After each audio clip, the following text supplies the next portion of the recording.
Hello, everyone. Welcome to Feedstuffs 365. I'm Sarah Muirhead. We have a new program, a new industry program that we want to talk to you today about. It's called Allies for Agriculture. It's a program that's designed to recognize the often unsung heroes who go above and beyond in their roles as food providers.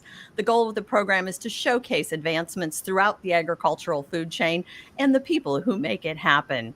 Please join me in welcoming Allies for Agriculture's inaugural winner, Christine Gemperle. Christine is a second-generation almond grower from California's Central Valley.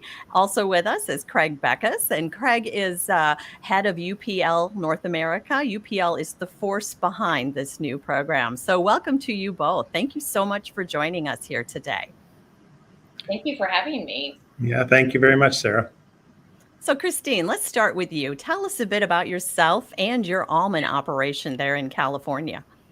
Well, I come from a line of farmers. My dad was a farmer back in Switzerland, immigrated here, started an egg, a poultry, and almond operation with his brother.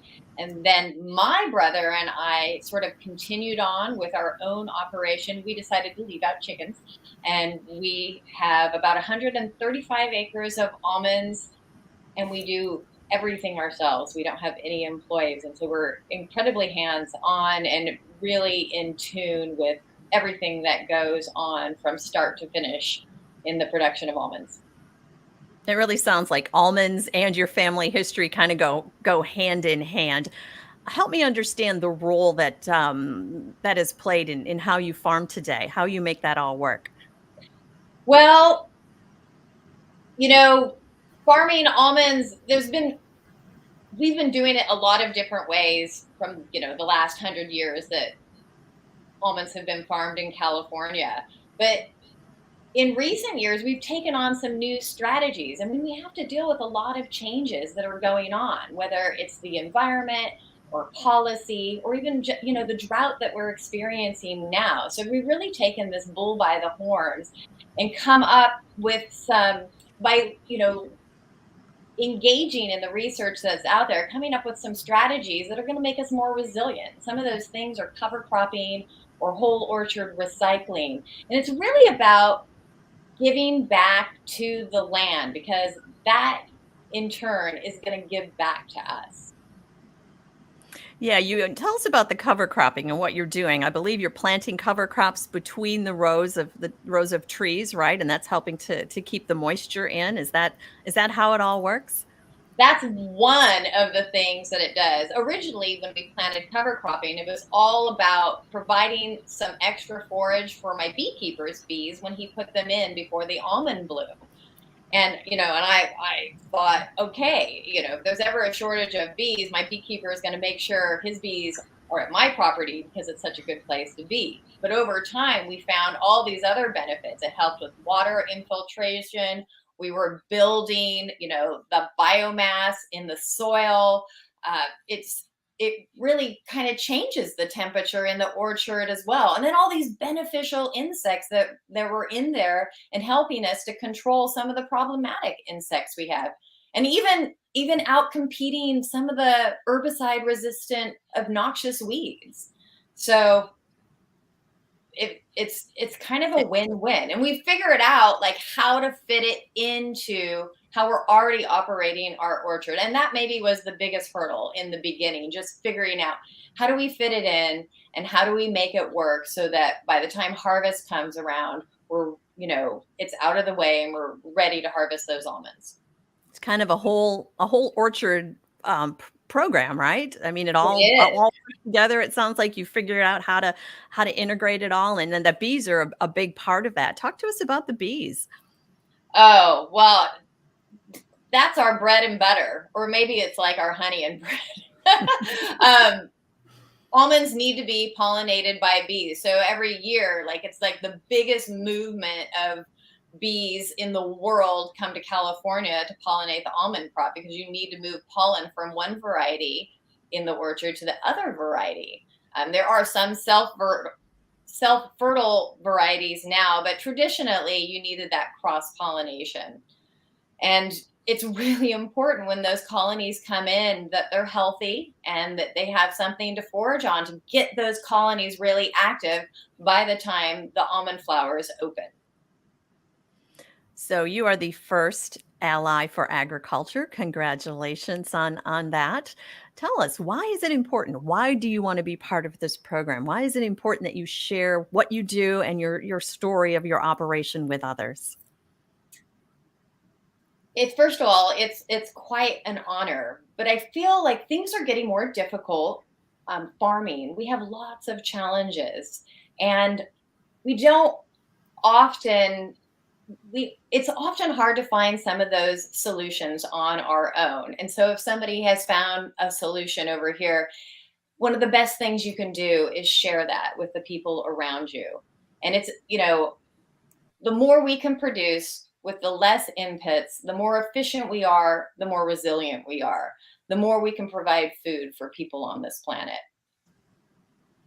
So, Craig, Christine is the inaugural ally for agriculture. After learning more about her and her farm, it seems like a really good choice on your part. But from your perspective, what really stood out for you in selecting Christine?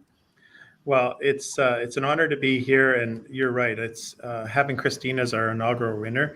It's just fantastic and perfect. I think about where I grew up and just listening to her tell her story. I grew up on a farm in northern British Columbia, and we did cover crops in canola, and it was creeping red fescue. And so I find it an interesting story how it's such a different part of the world, but so much things are the same. Um, it's for us, she exemplifies what it means to be an ally for agriculture. If you think about her commitment to growing almonds and really the food production, but at the same time looking at her farm and how she can take care of her natural resources, whether it's the pollinator program or working with her whole orchard recycling program. I mean, she's just a perfect example for us as we kind of launch this program here this year. So, talk to us a little bit more about what exactly is the program. What is Allies for Agriculture?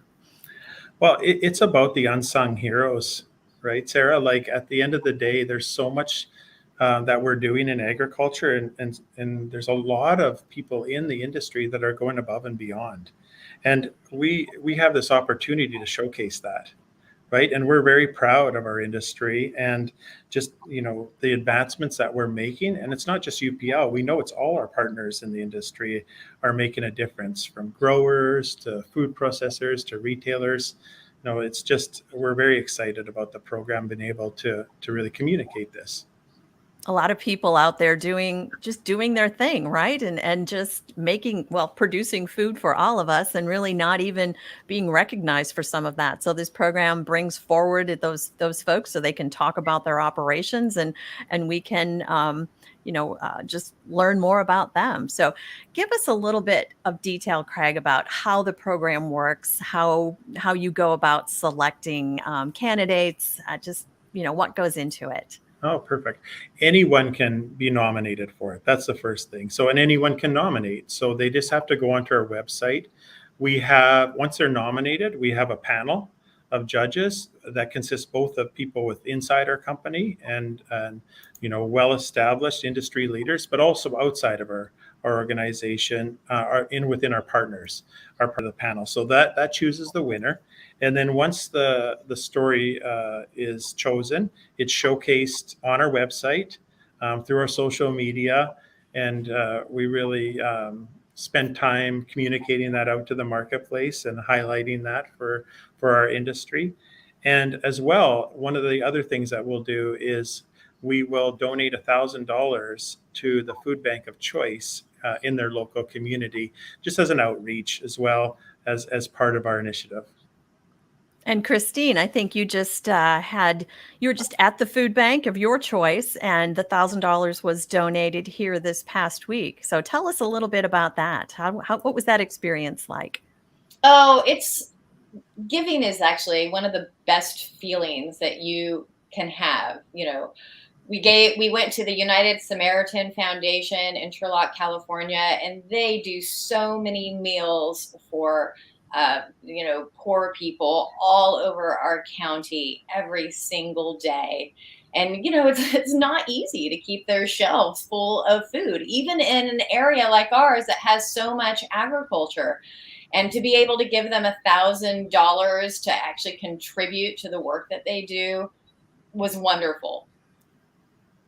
So Craig, what's in it for UPL? Why start a program like this? It's a lot of work, and I'm sure there's a lot of things you learn along the way. But what do you get out of this? What does UPL get out of this? Yeah, at the end of the day, one of the things that we've experienced, I've been in my role as leading the North American business for a couple of years, and ironically, I took it over during COVID, during the pandemic. And one things that it's really highlighted is the importance of the food system. And if you think about the last couple of years, here in North America especially, the commitment to the industry to make sure that there was food on the table for people in our country is amazing. I mean, it was just an unbelievable effort on behalf of the entire industry, and it's something I'm personally very proud of. When I look at our purpose, Open Ag, it's about a purpose about sustainability and really building something long term.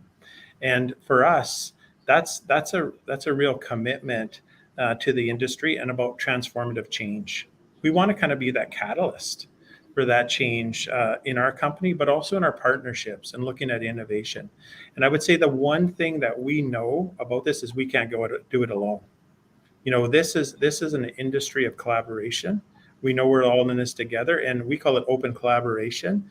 And having partnerships like Christine, that's what it's all about, to really work together to make these changes. And at the end of the day, we're about building a sustainable industry and delivering high quality food in a safe and timely manner that people can trust. So define for me, what is I mean, who is an ally? Who is your top candidates when you look for someone? What exactly are you looking for? Are there some parameters or things that you're like, yeah, this is the kind of person that would be a great ally? Yeah. It's interesting, Sarah. Today we're talking about almonds, and I know some of your listeners are not obviously in almond production, right? And Mhm. so, it could be in beef production, it could be in the row crop markets. And I would say that first and foremost, it's about those individuals that are making a difference in their own way. It could be a processor, it could be in different crops, it could be in retailers, it could be in, supply chain, but it's within our entire food industry, and how we take from the growers who are growing the food all the way to people eating it on their plate. Are there individuals that are really making a difference? So where would one go to get more information about either um, nominating someone to be a candidate, or just learning more about the program? Is there a website or somewhere that folks can go? Perfect. There's one website, alliesforagriculture.com. They can go there to nominate someone. They can go there to look at our past winners. They can go there to look for information about the program. We've got that scrolling down there for anyone who wants to pick that up. Also, if you have any questions, please do post those in the chat window, either in social media or there in your council and Feedstuffs 365.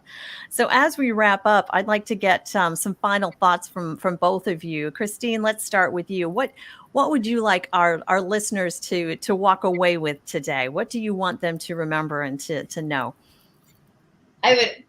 I would always want to encourage people to keep learning and keep growing.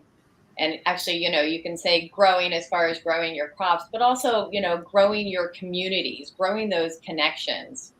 Be curious. Don't be afraid to try something different, something new. Let's change the way we farm in a way that is beneficial for the land and the communities and the consumers that are eating our food, which is everybody. Well, don't be afraid to learn from each other probably too, right? If someone's like, "Hey, look what Christine's doing. I need to learn more about that." There's always that back Right. and forth that can be very valuable in situations like that. So, Craig, what about you? Any final closing Yeah. thoughts? I'm going to tie into what Christine just said. I also think it's really about challenging ourselves for sure, but it's also about celebrating it. Like I think that for us as an industry, we're quite humble. I'm very proud to have Christine as our inaugural winner. I mean, Christine, you should be really proud of the things that you're doing on your farm. And we certainly are here at UPL and are excited to have you as our first winner. But at the end of the day, I don't think the general public really understands and is aware of all the amazing things that we're doing in agriculture. And for me, I'm a farm boy. I grew up on farm. I spent my life in agriculture, and I'm extremely proud of it. And I feel like we as an industry are just way too quiet. And because it's not about saying something that's not obviously correct, it's about really telling our story. And for us, I think that that's the one thing I would leave us with. Allies for Agriculture, I'm excited about it because it's our opportunity to tell the general public our story. And I want them to feel confident in what we're doing. I want them to know that they can rely on us as an industry. There's some really good stories out there, and they definitely need to be told. So our thanks to you, Christine and Craig. Thank you so much for taking time out of your busy schedules to join us today and to talk about this new exciting initiative. Thanks for having us, Sarah. Thank you. A reminder to all of you that are joining us, it's alliesforagriculture.com if you want more information or you want to nominate someone that you believe would be a good candidate for a future ally. Until next time, for Feedstuffs 365, I'm Sarah Muirhead.